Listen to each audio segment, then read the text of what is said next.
Hello, CD. Welcome to Truth Matters, uh, a series of conversations, a program that purports to take truth seriously. That truth is a good thing. Psalm 81, scripture in our Old Testament Hebrew scriptures, the psalmist said, "My people refused to listen to me. They stubbornly followed after their own hearts, so I gave them over to their own devices," the psalmist said. It would be interesting to do a word study of stubborn and how often that word stubborn pops up, especially in the Old Testament.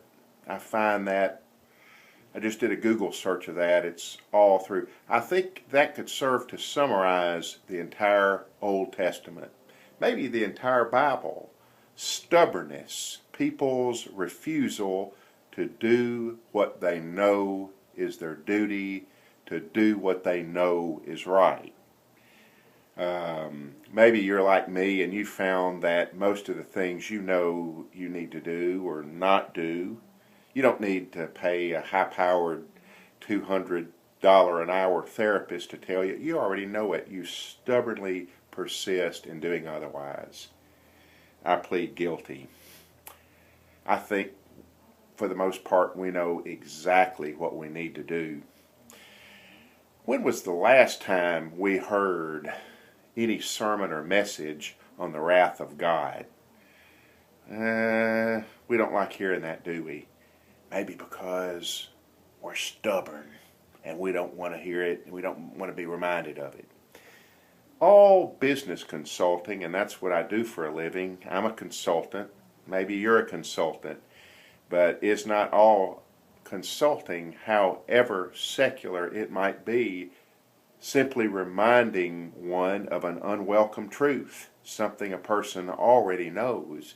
As a consultant friend shared with me, his people who hired him said, "Well, we already know this. We've been told that before." But to which my friend consultant said, "Yes, but are you doing it?"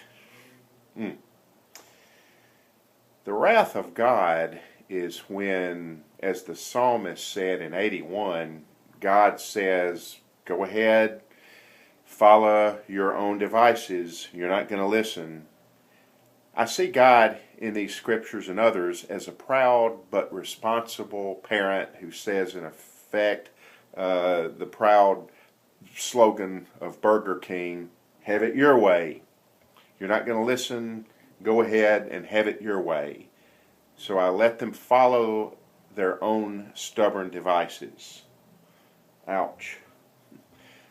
How often do we get into jams this way, individually and collectively as a people? Number one, denial is not a river in Egypt. The wrath of God comes from denial, as Paul picks up this same idea in Romans chapter 1. They pressed down the truth. They pushed the truth of God, or what they knew was right, and they faced the wrath of God in that fashion. Secondly, don't let truth be an unwelcome stranger. Don't let truth be a stranger.